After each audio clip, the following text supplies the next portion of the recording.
Welcome, everybody. This is the Dean Speaker Series. I'm Dean Doug Shackelford. The Dean Speaker Series is hosted by the Business School and Frank Hawkins Kenan Institute of Private Enterprise. It's made possible by the support of the Archie K. Davis Endowment, which is designed to bring outstanding scholars and leaders from fields of business, education, and government to share their thoughts with our community. It is a tremendous honor today to have Harvey Gantt. He's a native of Charleston, a civil rights leader, and I've heard his story of he began his activism in the civil rights movement in high school. He may tell us a bit about that before we're done. He was the first person, African-American, to enter the Clemson University, and that occurred after taking a case to the Fourth Circuit. He graduated from there with a bachelor's degree in architecture and later a master's in civil planning from MIT. A pioneer in urban planning, his firm developed many of the iconic buildings in Charlotte. 1974, he joined the city council in Charlotte. Becoming the mayor in 1983, served 2 terms. In 1990 and 96, he ran for U.S. Senate against Jesse Helms. He has continued to be highly active in the business and political arenas. Please join me in welcoming him, and it is a tremendous honor for us to have you here, Mr. Gantt. We join on today that a hurricane is coming through Charlotte and it's coming through us. I look out my window and it looks like trees are flying everywhere. But probably more than that, we have a hurricane blowing across our country.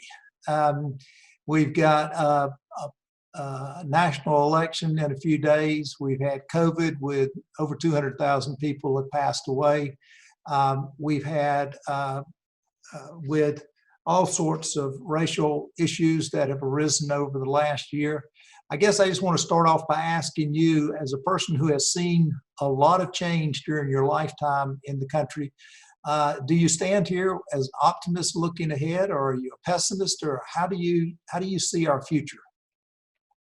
Well, first of all, Dean Shackelford, I appreciate the fact that you've allowed me to be a part of your very distinguished speaker series, and I think I told one of your associates that I was flattered that you would even ask when I looked at the list of people who have participated in this program. So I'm delighted to be here with you. Well, let me just say that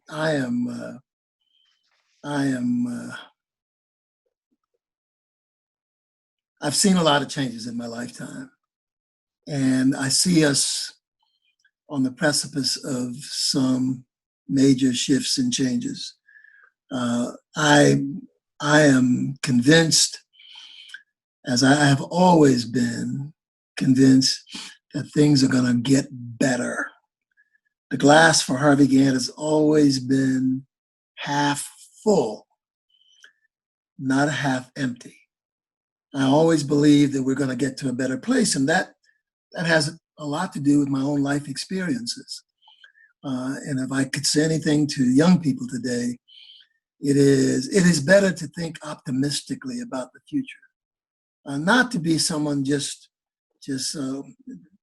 shall we say, traipsing through a rose garden, but at least feeling that we're going to get better, that this country is going to get, well, this neighborhood's going to get better, this city is going to get better, this state, this country has got a lot going for it. There are a lot of very smart people who I think can step forward and help to make it better.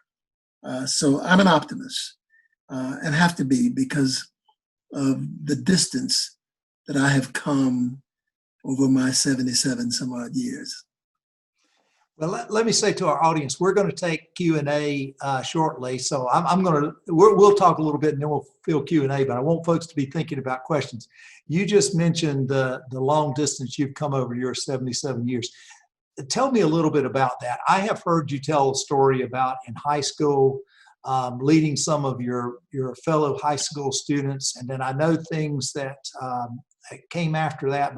But give me some flavor of how you found yourself in the forefront and then led over those years and been part of that change. That in many ways, much of that precedes the life of most of our students.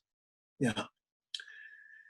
Well, I have to keep remembering that your students primarily could be my grandchildren right now. They could. I grew up in Charleston, in what I call a salt of the earth, working class African-American neighborhood. And I had parents who worked real hard, and my father worked during the war years in the Charleston Naval Shipyard. We started out in public housing, and he built the first house that we ever lived in. And I like to say I helped him build it because I was basically 6 to 7 years old when we moved from public housing to that location.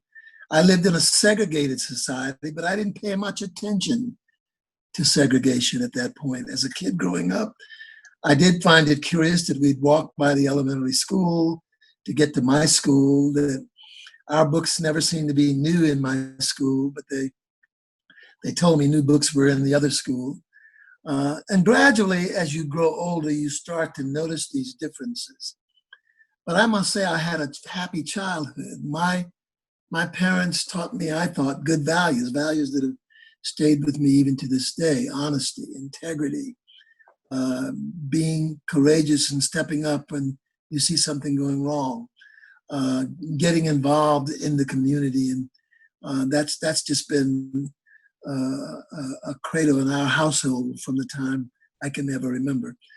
But my leadership, if I can say I had any, probably started as a result of my pa taking me to every civil rights movement after the Supreme Court made the decision in 1954 that segregation was unconstitutional. And he said to all of his children, all 5 of us, that that's going to mean a new day and a new promise that America is going to make to you, that you're going to have the opportunity to be whatever you want to be. Whatever it is you desire to be, segregation has been wrong. We've been kept back. That means go to the school you want to go to, do what you want to do, et cetera, et cetera. And, we took that seriously. All of us took that seriously, even to deciding what I wanted to pursue as a career. Architects were not common in the African-American community. I couldn't even go into an architect's office in Charleston, where I grew up, simply because of segregation. And even after the courts made the ruling, I still couldn't go. So I had to learn about it by books and encouraged by teachers to do something. But my first leadership, I started to say, came as a result of a group of us students getting together. And when we saw the Greensboro Four sit down at a lunch counter in 1960 to get a Coke and a hot dog, it hit us, a lot of us.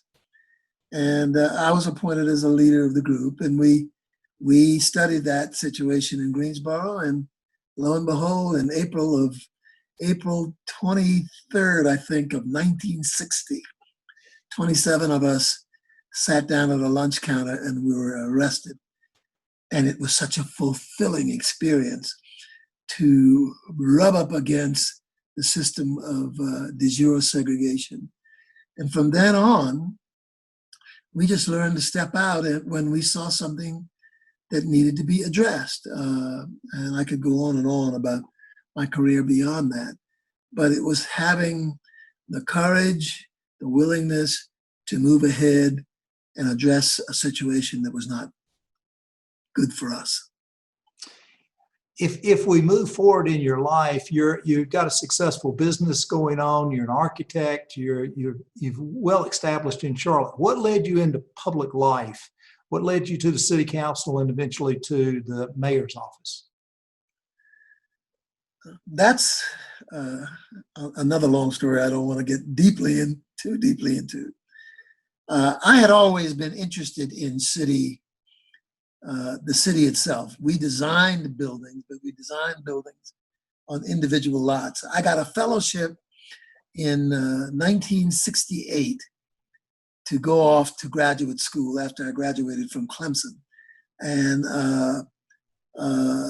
that fellowship came along at the right time. Cities were in turmoil. A lot of things were happening that were not good. And I wanted to understand it more. And so I got involved. I went to school for a couple of years, came back, and ultimately ended up back in Charlotte, practicing architecture with Jeff Huberman, and deciding that, in order for us to affect a good city, we as architects understand sometimes better than the people who are making decisions for us what could be done the right way. But even thinking that way, I was surprised when the city council asked me if I'd be interested in serving an unexpired term of a gentleman who'd been on the city council for years. He was an African-American businessman. And I got on the council and saw that my training as an architect and as a city planner with a planner with a graduate degree could help make the city better in terms of allocation of our resources and how we manage those resources. And one thing led to another, and I served that unexpired term and ran over and over again and kept winning, and ultimately ran for mayor, believing that I could make a difference with my background in business, my background in architecture, and my interest in making the city better. So that's how I got involved. Now, yeah, it ultimately led to another level of politics. Right. So I was going to ask you about that next level. So you ran two very high-profile senatorial campaigns against Jesse Helms.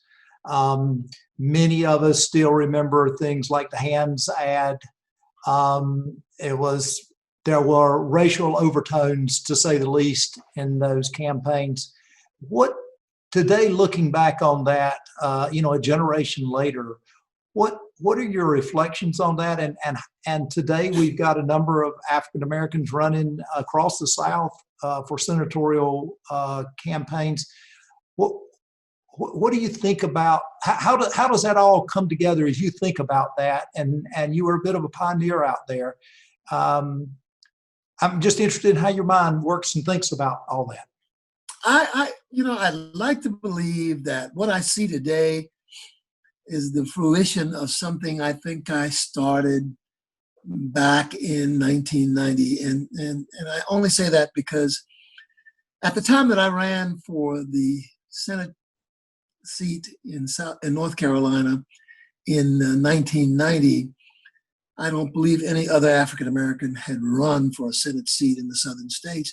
Indeed, very few across the entire country. We were being elected to Congress after the Voting Rights Act, and I was pleased about that. But getting a Senate seat was a difficult challenge. But I ran for the seat because the gentleman who was the incumbent basically was not reflecting a vision of America that I cared about. And that is dealing with better education and trying to devise a system for better health care in the country and the support for public education. My opponent didn't seem to have that interest at all. And a number of very well-known prominent Democrats in the state, white Democrats, decided they did not want to challenge this formidable incumbent. And they did not. And I simply said, well, somebody's got to challenge Jesse Helms in that situation. Somebody has to, even if for no other reason than to present those issues to the citizens of the state to give them a choice. And I elected to do so and got the support of vast numbers of people all across the state.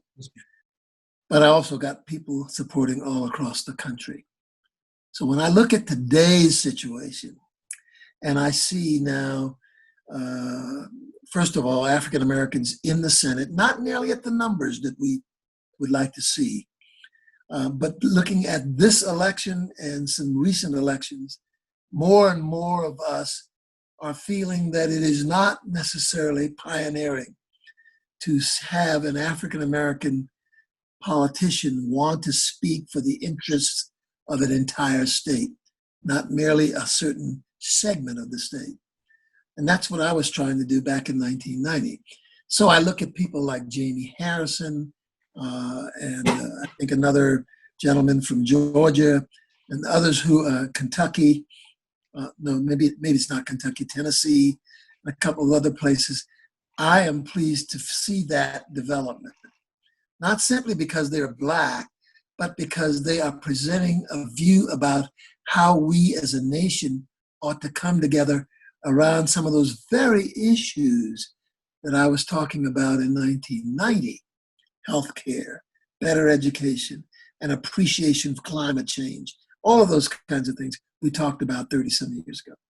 So, and I think the other element to this is their opportunities for winning their races are excellent. I mean, absolutely excellent, simply because more and more people are coming around to their viewpoint. More and more people are participating in the process. More and more people are overcoming the voter suppression efforts often used by others to keep those groups that have not been central to the electoral process from voting. So I see young people participating, if I'm reading these numbers correctly, at an even higher level than they did in 2016.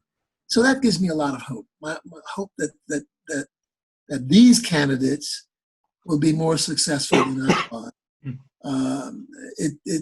We came close in both of those Senate races, but Senator Helms prevailed. But I always said that I thought the trend of where the country was going to be more in the direction I wanted to go than the direction that Senator Helms wanted to go. So there's been lots of talk about structural racism. Change is definitely in the air. It began with Black Lives Matter protest a few years ago. It's continued. Discussions about diversity and equity and inclusion, or every business I know of is talking about that. We're talking about that throughout the university. What do you make of this? And do you see things that you think in this that you think are positive movements, or are there things in this that concern you? Give me some reflections on that entire social change that we see that seems to be moving so rapidly. First of all, change is going to come one way or the other. And a great example of that is the vision being presented by the presidential candidates today. I believe the change is going to come because our country has to reflect the nation that we are, the population that we are, the people and the desires that they have. And not only did the Black Lives Matter movement and the death of George Floyd make a difference, but the pandemic itself has pointed out some of the inequities in our society that if we are to continue as a great nation, we have to address. And we have to address in a forthright manner right now. So I've argued that while other elections have been important, this is probably a generational election where we are as a country at an inflection point. And the inflection point may be centered around how are we going to treat our neighbors? How are we going to deal with racism and the issue of race itself? How is that going to impact the promise that our founding fathers made that all men are created equal, and by that had the right to pursue any and everything they want that the country has to offer? And people have to be honest with themselves to say that citizens in this country who've been marginalized for hundreds of years are wanting to speak up to an America that is more than what we have given them historically in the past. And so some people have heard me argue that we have to have this well, I guess it's become pretty popular, uncomfortable conversation about race and how it has impacted our lives, about white privilege. And even as uncomfortable as that makes many of my white friends, they are now beginning to engage the discussion in some real way. And unless we have that discussion, unless we are honest with ourselves, we can't do anything but go backward. We have got to address this issue of race because it's been there for so long. And I've argued that businesses have a major role to play in that deed. It's just, it's so important. I've served on boards of corporations, and I know that unless we address issues of diversity and inclusion in our structure, in our makeup, we miss the signal. We miss the boat on what's going to help build a better America. And unless we address the issue of paying people a livable wage in our businesses, we have missed a part of the argument. Unless we address the issue of public education and how we can do better than we are doing, we're going to miss the boat. And we can't always fight. I'm talking about businesses now.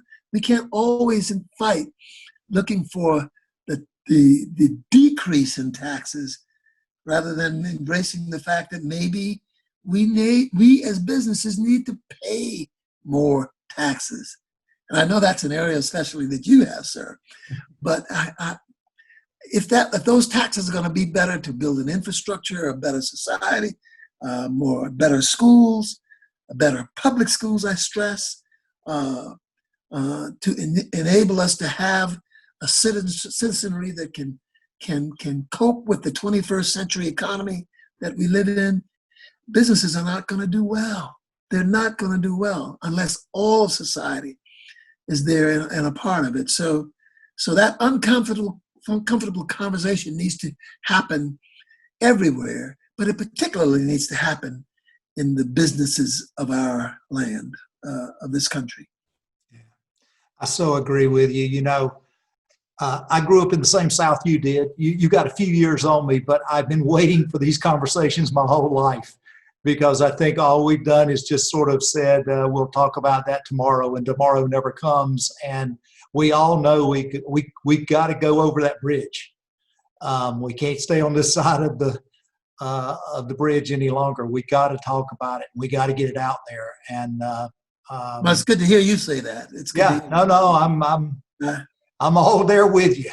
And the skins of our color, the color of our skins is different, but we come from the same. We come from the same South. Amen. Amen to that. So let me switch to another topic, and then we're going to throw it open and let others have a chance to talk with you. I want to talk with you, put your architect hat on for a second. COVID has sent us all to our houses.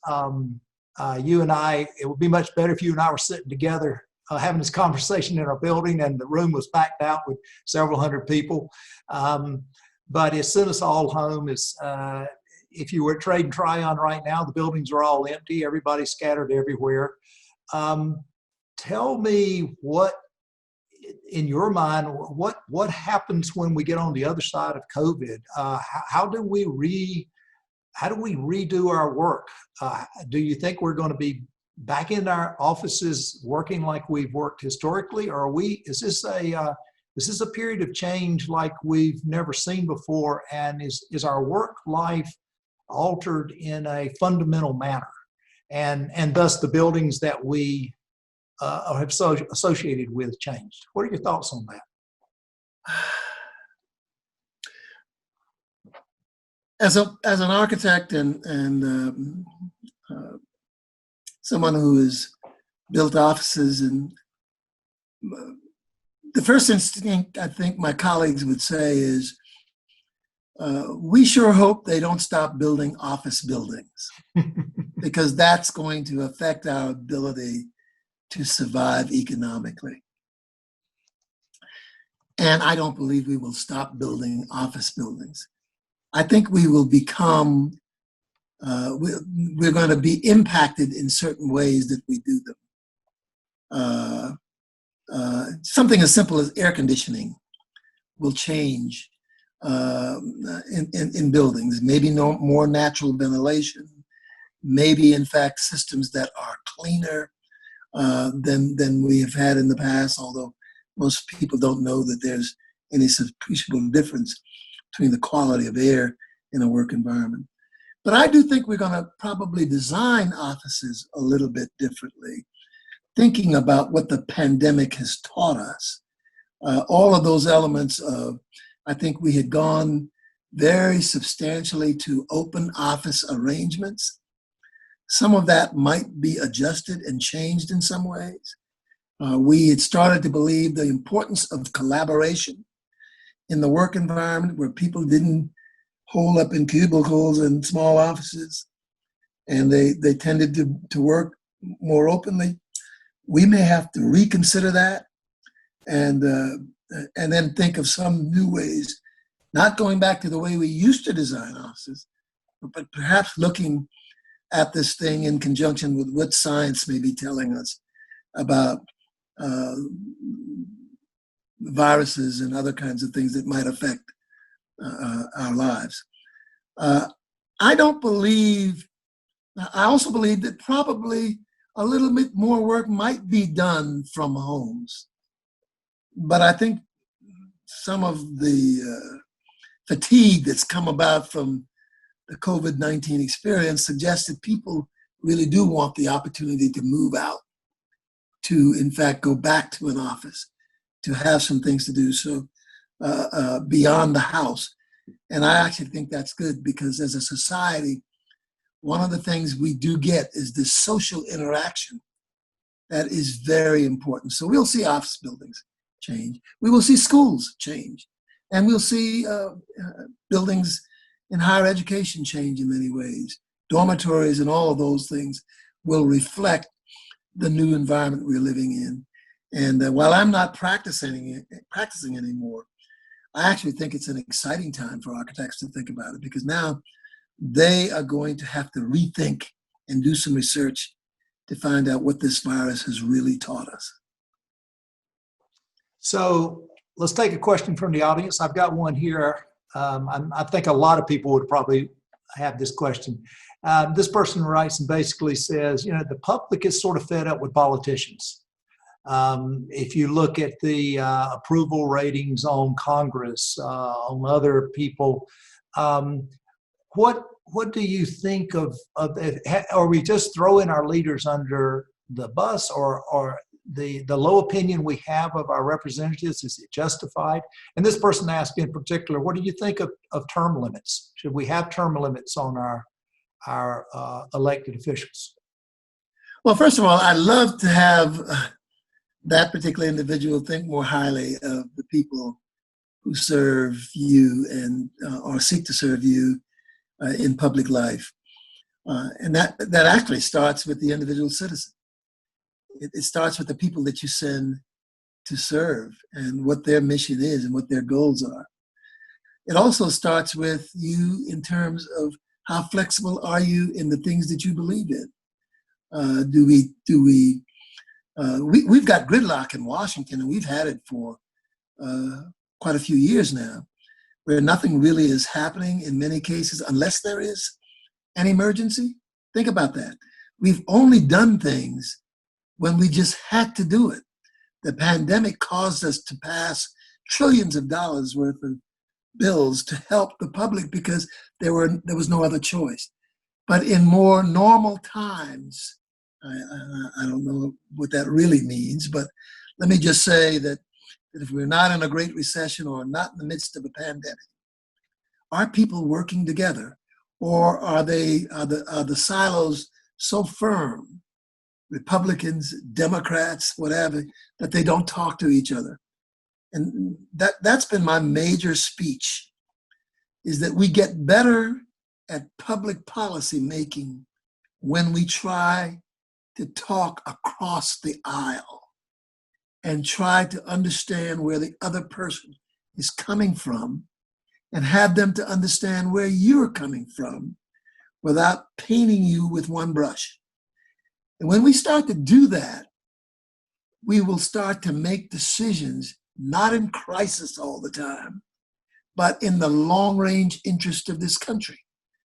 And we can take something like healthcare, which one side raises a set of issues, but somebody wants you to go to the government taking care of you, the other side making the issue that we need to address this issue with public options and so forth and so on. And then there is no talking to each other. So nothing gets done. And you, the citizen, you sit back and you say, oh, I don't trust those folks. They promise all these things, but they don't do anything. Well, send people to Washington, to Raleigh, that are interested in making things happen and not necessarily when they have to make it happen in a crisis, but looking long term. It's often like we say about businesses. If you're running your business to show results quarter to quarter, bad things, in my opinion, happen. If you send your politicians to Washington, to Raleigh, to deal with crisis intervention, bad things are going to happen because you can't look at the long term. Good things happen when people talk to each other across the aisle. Republicans, Democrats, independents, having a real conversation about what our problem is and hearing all sides. Got another question here, and I'm glad someone said this because I hear this a lot from my friends of color. They said, what is your advice to those minorities who are experiencing emotional exhaustion from the added responsibilities or the feeling compelled to bear the weight of educating others and driving change? Is that the exhaustion from trying to convince them to get involved? Yeah, I think it's from some of the things we were talking about earlier. I think it's from the sort of the diversity and equity and inclusion and issues like this. I hear from a lot of my friends of color, whenever there's a need for change, they look for me. I'm put on the committee. I'm the person who the responsibility is, and that sort of thing. I'm sure you've had that feeling yourself. Don't get weary. Don't get weary. And when you get to those positions where they're picking you out as the token, don't get weary. But always remind them that there are other people just as qualified that need to be on some of these committees. I used to get tired of folks when they thought about putting a black on or diversifying their whatever it was that they were trying to diversify. Your name would come up, or there was a short list of people. But what you have to do, you as an African American have to do, is look back and pull some more folks forward to get engaged in that discussion and engaged in a real way. Oftentimes people are tired. They are tired because for two reasons. One, perhaps other African Americans aren't listening, aren't participating, have been just beaten down by racism and by the lack of mobility they see in their own lives. You have to continue to try to encourage them. But you also ought to say to your white colleagues who now agree with you on some of the goals that you're concerned about, that they ought to be speaking up. They ought to be saying what needs to be said. I recall when I served on a board, and an issue came up that dealt with race. The issue was so obvious. Everybody on the board was waiting for me to say something. And I said nothing purposefully. And the reason I said nothing was because the issue was so clear and obvious that I shouldn't have to speak to that. So I was waiting for my white counterparts to speak to the issue because I wanted them to deal with it. When we're dealing with this issue of race today, the Black Lives Matter movement, I get lots of requests from people who said, Harvey, please come talk to my Rotary Club or to my group or to my church or to my Sunday school class or to a group of professors on campus? And my answer is, I generally am reluctant to do that. Because in many ways, a lot of white folks need to be talking to themselves about what they've been doing, what they need to do. They don't need Harvey Gantt to come and tell them what they need to be looking at. Sometimes they know the answers, but they're unwilling or not courageous enough to talk about it amongst themselves in an honest kind of way. But to Black folks who are striving, who want to make things better, and who are getting tired, they can't get tired. They have to be persistent. We've come a long way in this country, and it was because of that persistence. So you can't be weary in well-doing. You just have to keep pushing forward. That's well said. We got some questions here about sustainability and climate change. What are your thoughts on those issues? It's one of those issues that a lot of people think we got a lot of time to deal with that question. And there's even this silly debate, in my opinion, that says there is no such thing as climate change. And I'm shocked that position has elevated itself to the highest levels in this country in terms of public policy making.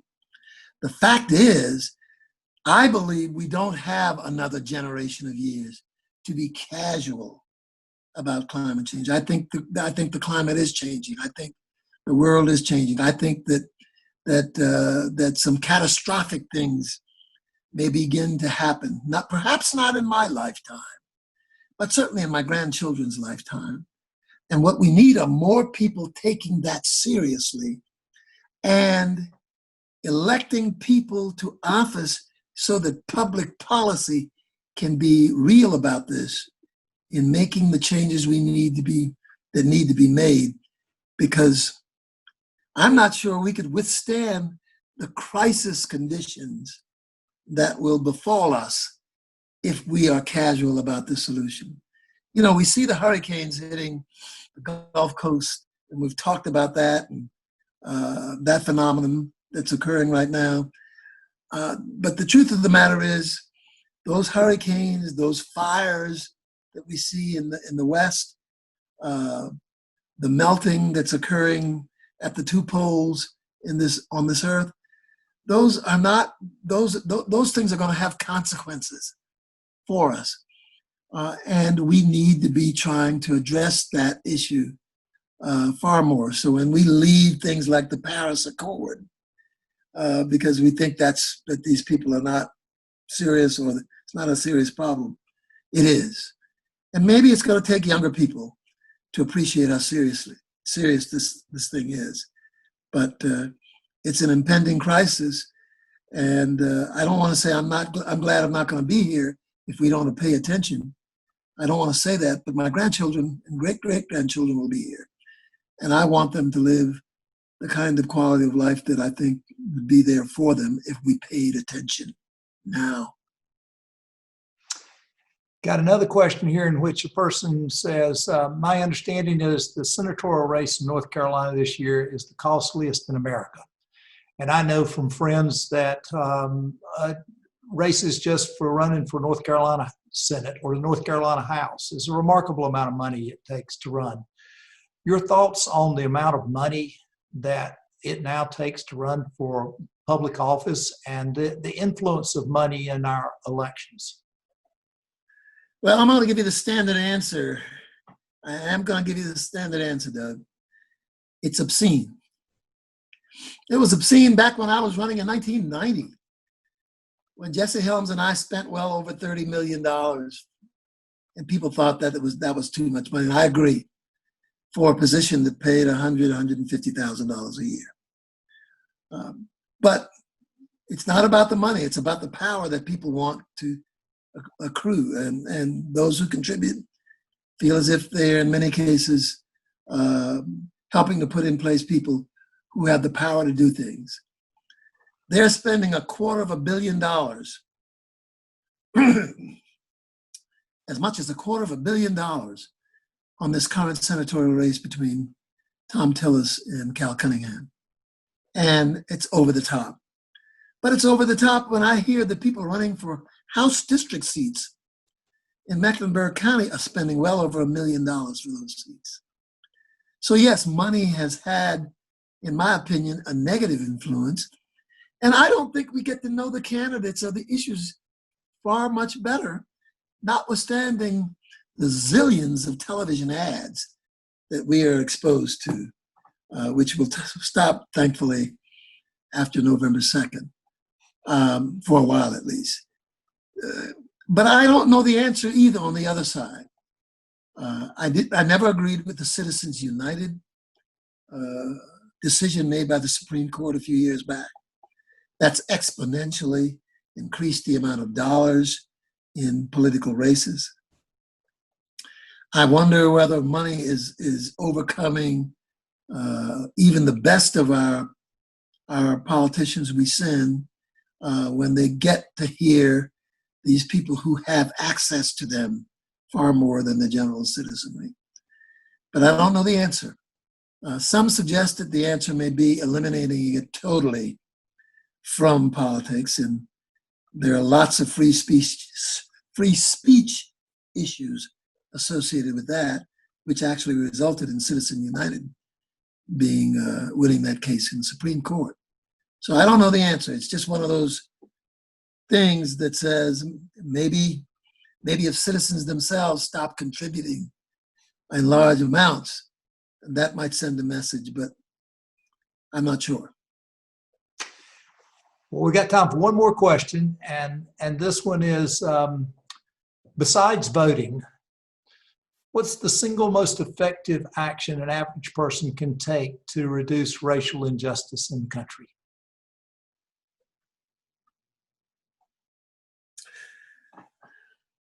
Start with your neighbor.